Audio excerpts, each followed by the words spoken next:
Greetings to my dedicated followers, especially those of you who are following this topic, the research process. I'm sure you won't be disappointed for that decision, and for that reason we are here in this video to look at the seventh subtopic under this topic of the research process.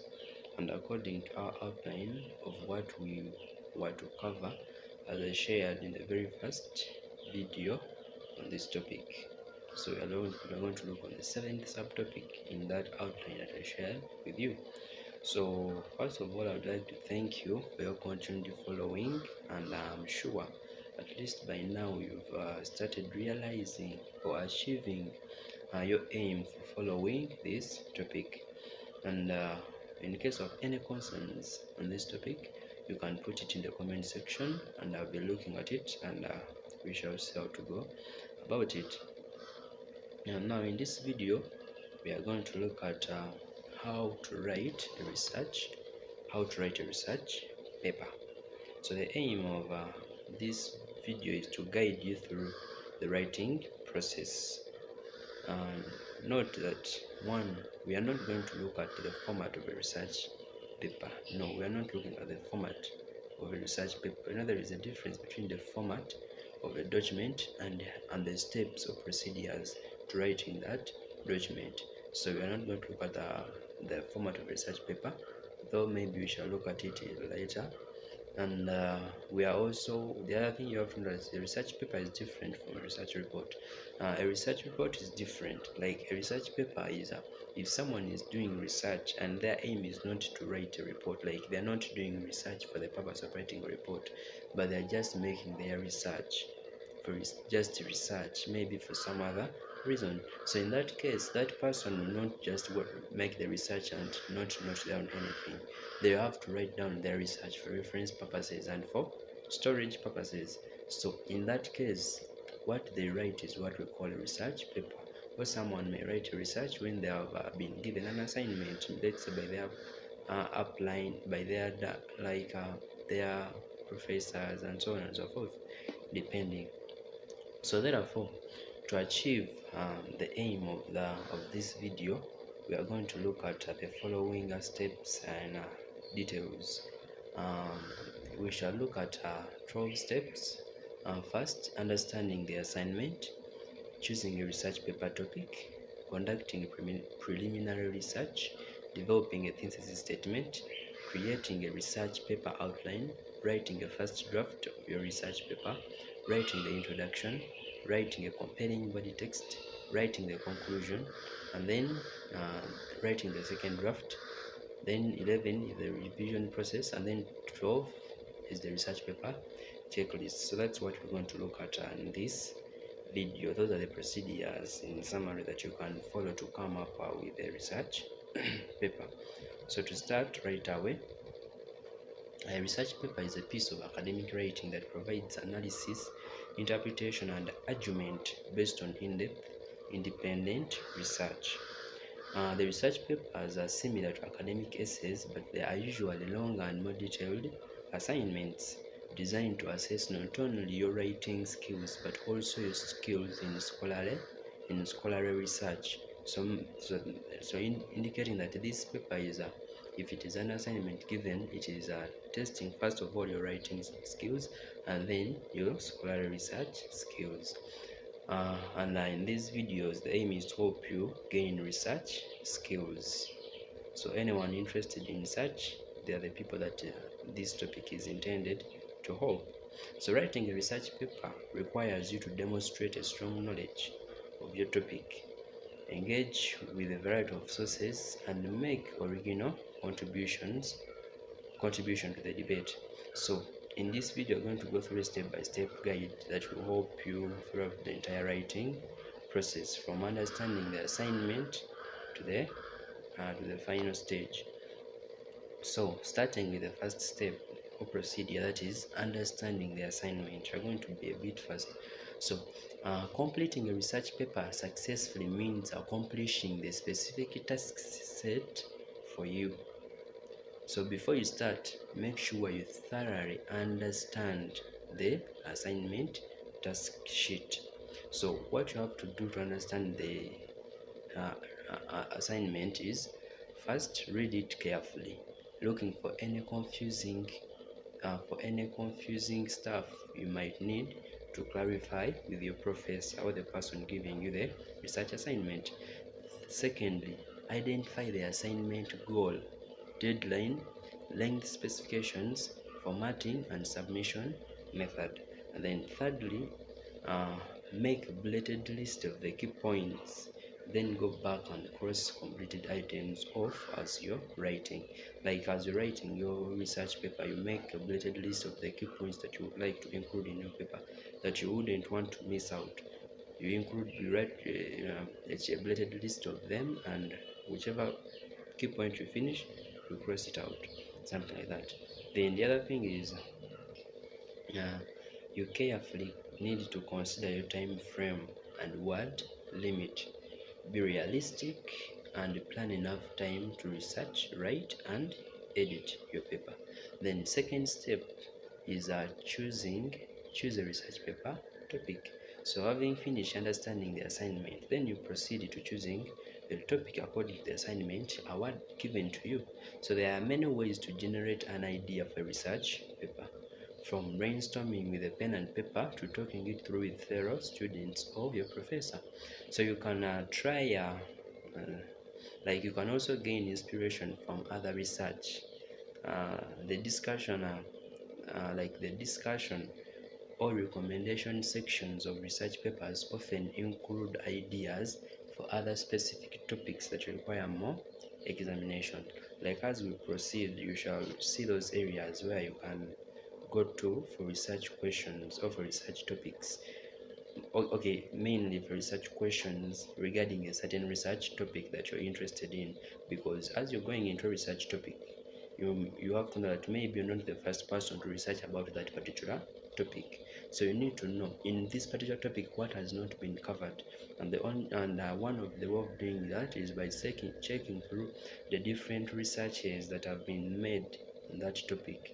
And in those researches or the research papers, you go into the recommendation section, discussion section, and sometimes the conclusions. Those sections involve questions that those people or those researchers were not in position to further examine, so that you can use those questions as your research questions, such that you build on that debate or that research, and that will help you to easily come up with a useful research or research that will be important. Then once you have a broad subject area, then you narrow it down to choose a topic that interests you, meets the criteria of your assignment, and is possible to research. Aim for ideas that are both original and specific. When it comes to originality and specificity of research questions, we looked at that in the previous videos. You just need to consult those videos. We're not going to expand on that. Then the third step is conducting a preliminary research. So having identified your research topic, then you maybe get the research questions, then you conduct a preliminary research. The purpose of the preliminary research is one, to help you see whether that research question is wide enough and researchable, that is, it has enough information for research, not a question that is very easy to answer to be a research question, and not a question that is too wide. We also looked at that in the previous videos. So we looked at how to come up with a good strong research question. So that is the first importance of conducting a preliminary research.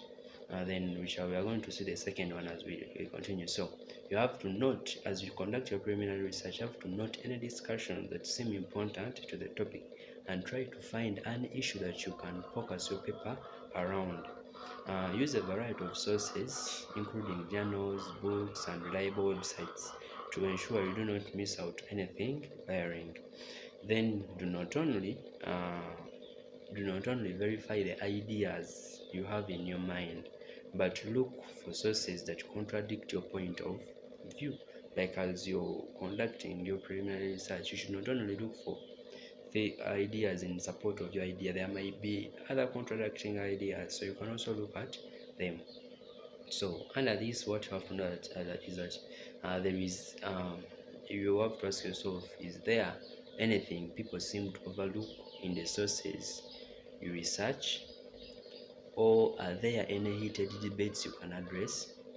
Do you have a unique take on your topic? And lastly, have there been some recent developments that build on the extant research?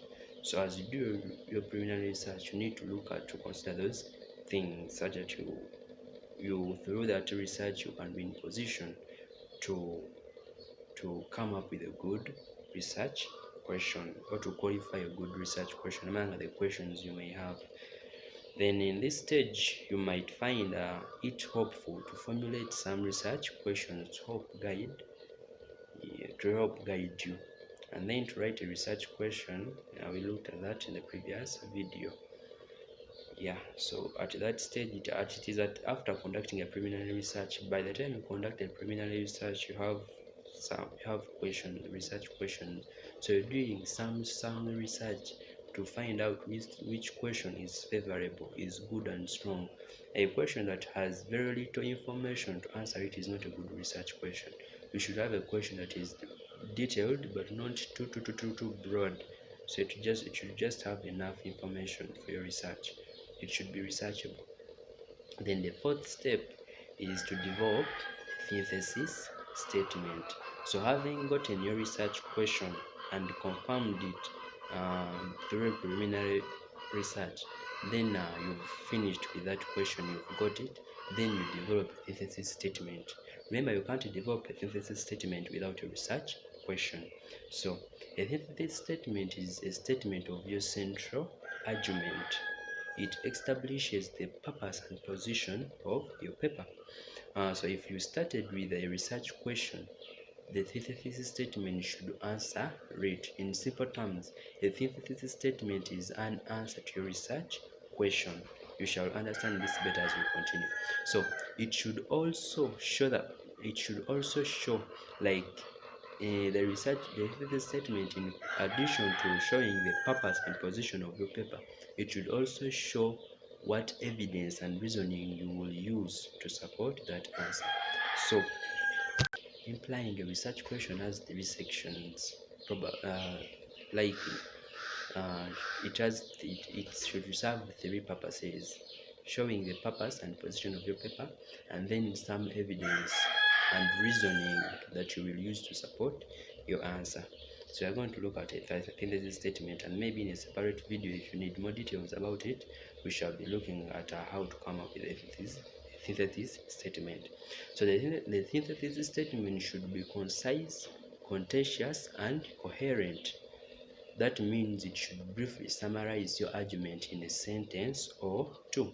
So make a claim that requires further evidence or analysis, and make a coherent point that relates to every part of your paper. So you will probably revise and refine the synthesis statement as you do more research, but it can serve as a guide throughout the writing process. Every paragraph should aim to support and develop the synthesis statement, which is the central claim of your paper. So I'm going to look at an example of a synthesis statement. So remember, as I've told you, synthesis statement should be an answer to a research question. So assuming we have this research question, it says, has the internet had a positive or negative impact on education? So that is the question. So our statement may be like, pardon. So your research question will be like this. In case of such a question, the negative of internet use are outweighed by its many benefits for education. The internet facilitates easier access to information, exposure to different perspectives, and a flexible learning environment for both students and teachers.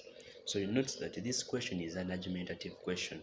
And in case of an argumentative question, your synthesis statement should show your position. So this synthesis statement, first of all, shows our position. It shows that we are taking on the positive side. So the statement that shows this is the first statement, which says the negatives of internet use are outweighed by its many benefits for education. So that statement gives our position. It shows our position, implying we're taking on the positive position, and then it continues to give the reasons and evidence of what we shall, and it gives the evidence and reasoning that we will use to support our synthesis statement or research paper by saying the internet facilitates easy access to information, exposure to different perspectives, and a flexible learning environment for both students and teachers. So that is how a synthesis statement should be a good one. Show the position of your paper, and then give a reasoning that you will use for your research paper out to support your statement, something like that. So that's how. So that is the fourth step, coming up with the thesis statement. So having come up with the thesis statement, then you proceed to the fifth step, which is creating a research paper outline. So you've got a research question, you have a thesis statement, then you make an outline of how your research paper will look like. It is outlining what you will include in that research paper. So research paper outline is essentially a list of key topics, arguments, and evidence you want to include, divided into sections with headings so that you know roughly what the paper will look like before you start writing. So a structure outline can help make the writing process much more efficient, so it's worth dedicating some time to create one. So I'm going to show you some example of an outline and how to come up with one. I'm going to show you some examples, but for more information about research paper outline, then that will be in another video. It is also some big thing that I can't initiate into this video. So now this is the in this section I'm going to show you 3 examples. So the first one is a template. A template is something that is made whereby you can re-edit it according to you. So this one shows a template of how your research outline can look like. So this example provides a basic template for 5-paragraph research papers. So this is it. First you have the introduction. So now in the introduction you have an introductory sentence, and then after introductory sentence you have the supporting sentence. After the supporting sentence you should put a citation or quote. Where did you get that one from? Because this is research. You should cite everything that every information that you get, you should cite it. So that is why there are citations. Then there is in case you have any others supporting sentence, you put it. Then D is the synthesis statement. Like your introduction should include the synthesis statement. Always the synthesis statement comes last. Like as you finish your introduction, then you finish it with a synthesis statement. Then the body. So the body paragraph, 1 topic sentence suited to the first point of synthesis. So I'm just going to take you through. As you watch this video, you can pause and go through slowly, so that you can get what your outline may look like. So something like that. So this is the template. So this is the template. Now I'm going to show you the second 2 examples. So now this is the example. So now this is a worked out example. The other one was a template.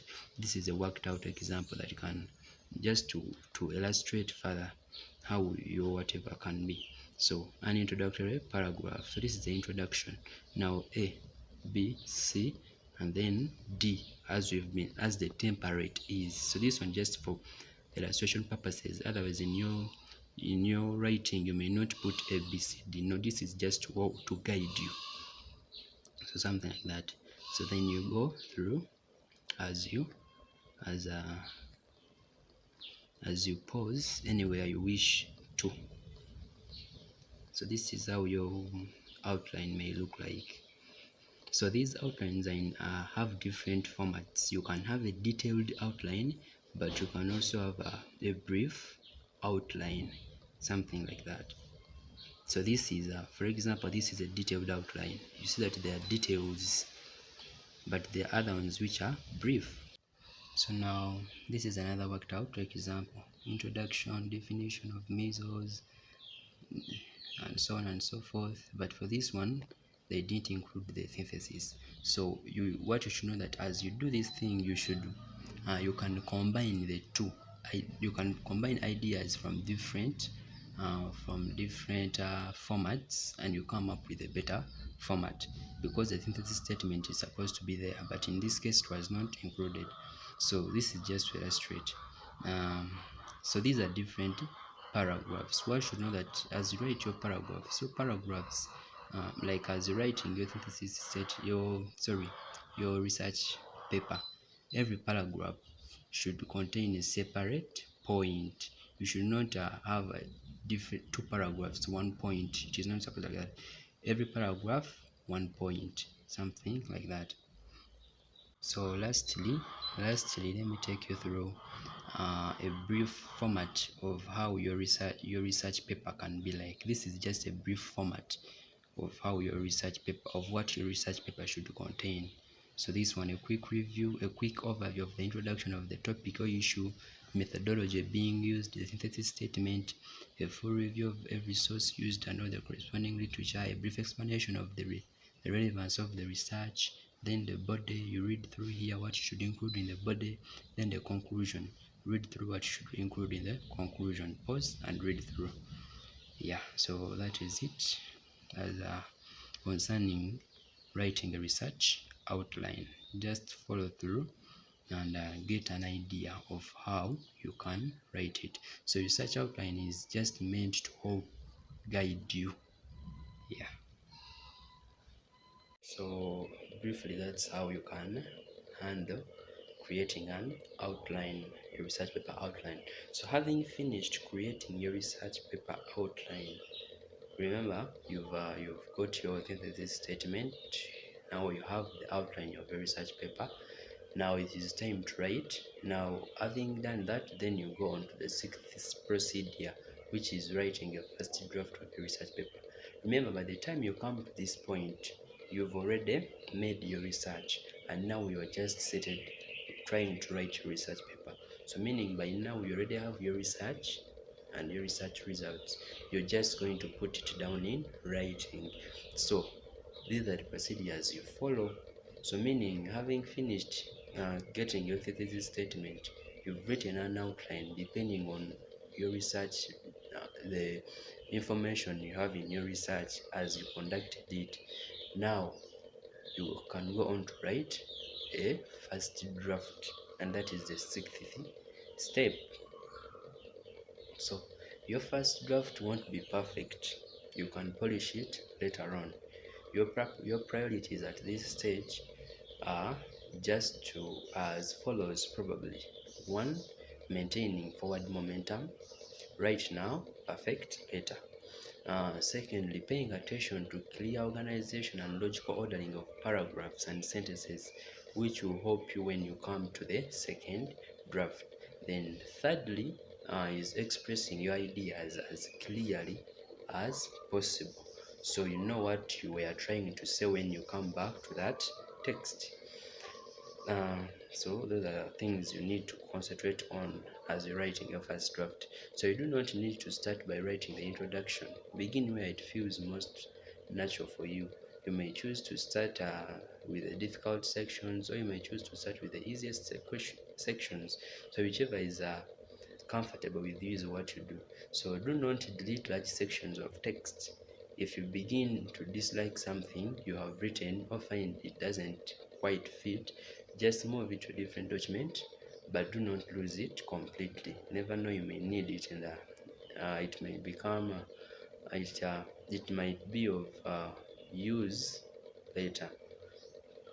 Then as you're writing your first paragraph, there are 3 things you need to focus on. That is paragraph structure.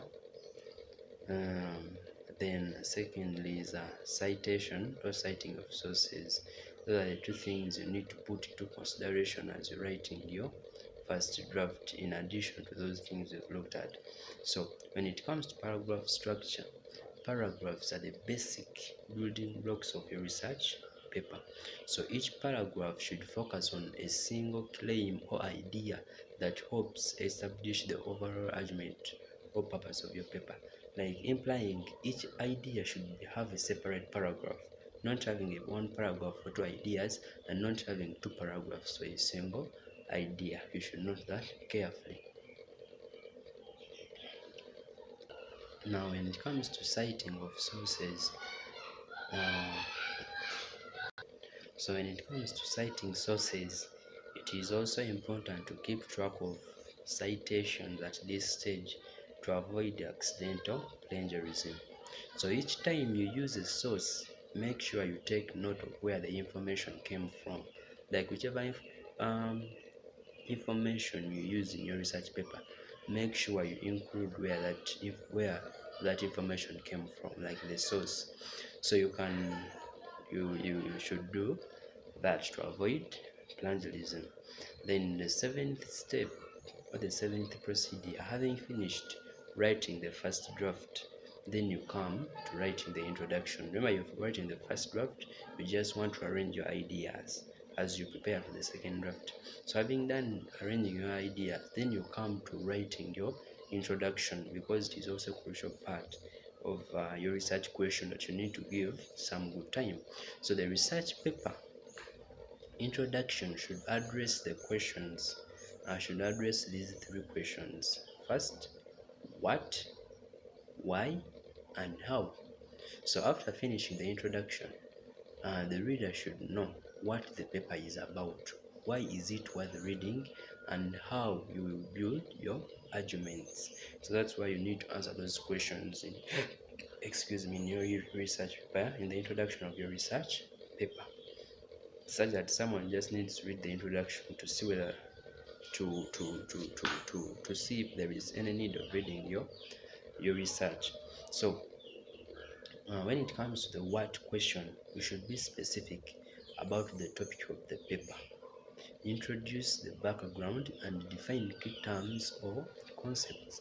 So that is what you should include in your what section. Like as you're answering the what question, you should tell us about the topic of your paper, and then introduce the background, and then define key terms or concepts. Then when it comes to the why question, this is the most important but also the most difficult part of the introduction.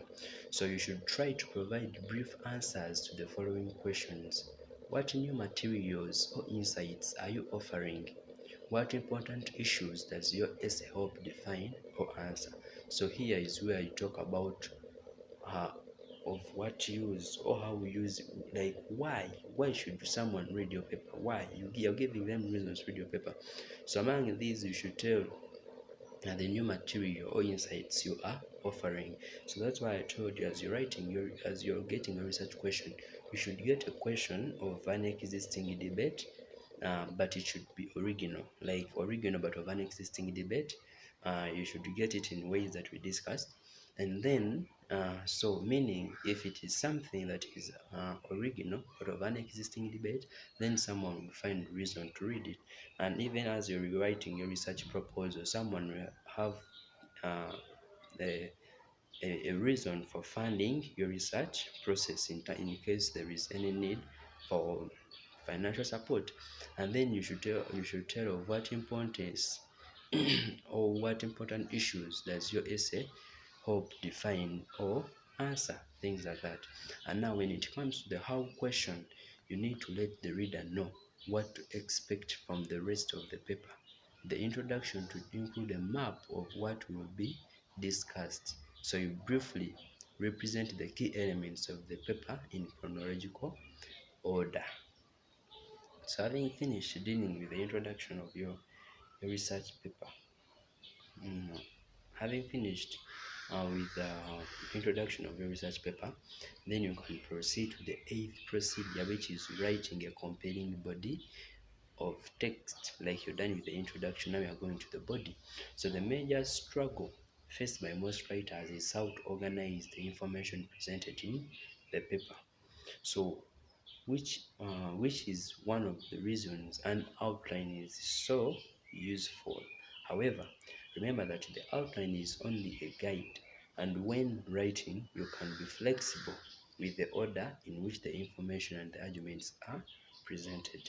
So one way to stay on track is to use your thesis statement and topic sentences. So that is one way that will help you to stay on track. So using your thesis statement and topic sentences, you can check topic sentences against the thesis statement, and you can also check topic sentences against each other for similarities and logical ordering. So you check the topic sentences against the thesis statement to see whether the topic sentences actually support the thesis statement, because that is what they should do. And then you check topic sentences against each other to check for similarities and logical ordering. You should make sure that your points, ideas are not the same. You should not repeat ideas, and it is always better to arrange your ideas in logical order. Thirdly, you can check sentences against topic sentences of that paragraph. So you should be aware of paragraphs that seem to cover the same things. So if two paragraphs discuss something similar, they must approach that topic in different ways. So you should aim to create smooth transitions between sentences, paragraphs, and sections. So that's how you can handle your body. So then, having finished with the body, then you come to writing the conclusion of your research paper. So the research paper conclusion is designed to help your reader out of the paper's argument, giving them a sense of finality. So you should trace the course of the paper, emphasizing how it all comes together to prove your thesis statement. Give the paper a sense of finality by making sure the reader understands how you've settled the issues raised in the introduction. Because in the introduction, you introduce your paper, what you're going to discuss, your thesis statement, and everything in the body supports the thesis statement. So meaning by the time you come to the conclusion, you've actually proved and answered your research question. So this is where you show us how your research has answered your research question, and in this way you should emphasize how it all comes together to prove your synthesis statement, then give us a sense of finality by making sure that we understand how you've settled the issues raised in the introduction. So you might also discuss the more general consequences of the argument, outline what the paper offers to future students of the topic. Like in your conclusion, you can outline what this research paper offers to future students of the topics, and then suggest any questions that the paper's argument raises but cannot or does not try to answer. You should note that. So even as I told you in the beginning, like when you're looking for a research question, you can refer to conclusion sections of different research papers, because here researchers um, they suggest any questions that their arguments raise but do not try to answer. So you can look out for such questions. They can work as good research questions for you if you're looking at a certain topic.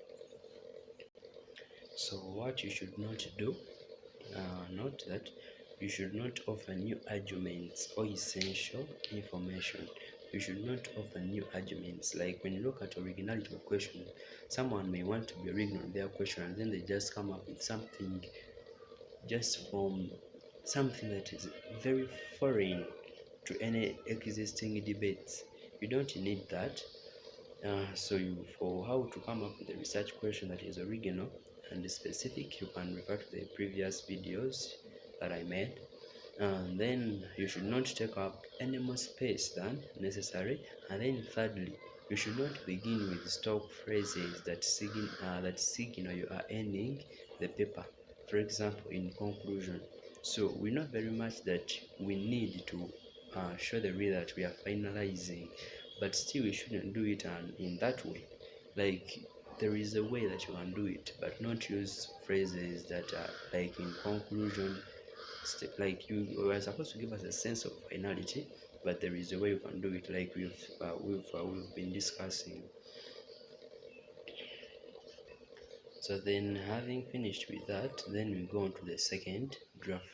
Like concerning the first draft, you've dealt with the introduction, the body, the conclusion, you've looked at the paragraphs, all that. Now you're ready to write your second draft, which is the 10th step. So there are four main considerations when it comes to the second draft. First, you need to check how your vision of the paper lines up with the first draft, and most importantly, that your paper still answers the assignment. You have to check, does your paper answer the argument? Then does it line up, does how you want to make your paper line up with the first draft? So if it doesn't, then you try to make it line up in the second draft. Then you have to identify any assumptions that might require more substantial justification. So you look in your research paper, like sometimes as you're making research you make assumptions. So you look, are there any assumptions that might need more substantial justification? So keeping your reader's perspective foremost in mind. So in case there are points that you cannot substantiate further, it is better you remove them. Thirdly, be open to rearranging your ideas. Check whether any sections feel out of place and whether your ideas could be better organized. Fourth, if you find that all the ideas do not fit as well as you anticipated, you should cut them out or condense them. And then you might also find that new and well-suited ideas occurred to you during the writing process of the first draft. So now is the time to make them part of your paper. So having done with the second draft, now we come to the revision process. Having finished writing your second draft, then you start revising it. So that is the revision process, which is the 11th procedure. So the goal during the revision and proofreading process is to ensure you have completed all the necessary tasks and that the paper is as well articulated as possible. So you need to confirm that your paper completes every task specified in your assignment sheet, because if it doesn't, then it means that it is not complete. So you should make sure that it actually completes every task as specified in the assignment. Check for logical organization and flow of paragraphs. Then check paragraphs against the introduction and synthesis statement to see whether they support it. Then when it comes to the content of each paragraph, you should make sure that each sentence helps support the topic sentence or the topic statement.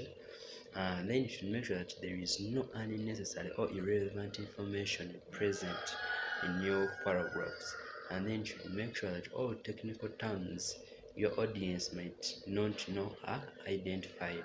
So next, after all that, you need to think about sentence structure, grammatical errors, formatting, and also check that you have correctly used transition words and phrases to show connections between your ideas. So look for typos, cut unnecessary words, and check for consistency in aspects such as heading, formatting, and spellings. And then finally, you need to make sure your paper is correctly formatted according to the rules of the citation style you are using, because there are different citation styles. For example, you might need to include an MLA heading or create an APA title page. So that is it all. Then finally is the checklist of a research paper, the research paper checklist. So this checklist is just intended to help you. You're done with everything and now your research paper is complete. So you check to confirm that have I covered these things. So I'm going to give you this checklist and then you go through and then you can note down if you want to. Otherwise, thank you for watching. I'm sure by now looking at what we've covered, you can be in position to write a good research paper. First of all, start by understanding the assignment, and having understood the assignment, then you choose a research paper topic for your research paper. Having chosen the research paper topic, like how we looked at it, then you conduct a preliminary research, hope you see whether this topic is actually good for your research. Then having finished conducting a preliminary research, and then you see that it is actually good research question or research topic and research question, then you develop a thesis statement which actually answers that question. Having finished with that, then you create a research paper outline. After getting the research paper outline, then you write your first draft, write the introduction, write a compelling body text, write the conclusion. Done with that, then go to the second draft, arrange everything as it's supposed to be, then revise your paper. So those are the simple steps you can follow. Yeah, that is I was trying to summarize them. So thank you for watching. Like it if it has been useful, and then subscribe to support our channel, and then to keep updated with our new videos posted. Thank you. Be blessed. So this is the research paper checklist. So here are 14 things you can check out as you're finishing your research paper. You can check out to see if you've not missed out on any in your research paper. So you should see that have you followed all the instructions in the assignment sheet? Does your introduction present the topic in an engaging way and provide necessary background information? Does your introduction present a clear focus research problem or synthesis statement? Is your paper logically organized using paragraphs and section headings? Is each paragraph clearly focused on one central idea expressed in a clear topic sentence? Is each paragraph relevant to the research problem or synthesis statement? Have you used appropriate transitions to clarify the connection between sections, paragraphs, and sentences? Does your conclusion provide a concise answer to the research question? Emphasize how the thesis has been supported? Does your conclusion show how the research has contributed or understanding of your topic? And then have you provided an in-text citation every time you refer to ideas from different sources? Have you included a reference list at the end of the paper, consistently formatted according to the specific citation style? Have you thoroughly revised the paper and addressed any feedback from professors and supervisors? Have you followed all formatting guidelines, that is page numbers, headers, and then spacings, among others? So that is the checklist you can use to check if you've actually done everything that you need to do with the research paper. So you can go through each of them as you're finishing your research paper. You pause and see if you've actually done everything. You can write them down such that you can use them to evaluate your research paper. Otherwise, thank you for watching. If it has been helpful, you can like, subscribe for more content, and see you next time.